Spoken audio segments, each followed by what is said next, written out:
Letitia James says her office has uncovered, quote, significant evidence the Trump Organization used fraudulent and misleading asset valuations on its properties.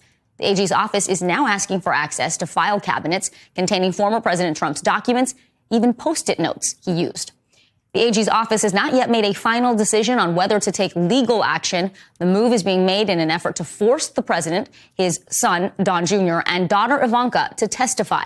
The Trump Organization called the AG's allegations baseless and says they will be vigorously defended. NBC News legal analyst Danny Savalas joins us now. Danny, the AG says more than 900,000 documents have already been turned over. Now we're talking about file cabinets, Post-it notes. What is she hoping to find here? She may be looking for that magic document that sometimes you find in litigation, but not often. Some handwritten note that falls out of a file folder that breaks the case. But, you know, I've worked for a lot of old school lawyers who use that Post-it note system, and often it's attached to another document. It doesn't say to or from. It just says do this. So Post-it notes might not give as much information or context as the AG is looking for. Danny, this investigation is happening right now, but could these allegations ultimately lead to any sort of criminal charges? We're looking at a civil investigation at this point.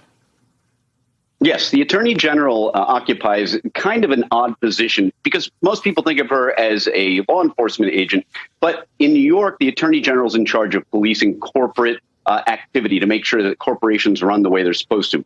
So at this point, this is a civil investigation, but the information being revealed could, of course, possibly lead to some sort of criminal exposure, which is why it's interesting. She's seeking depositions, but if she gets them, isn't it likely that these folks might take the Fifth Amendment?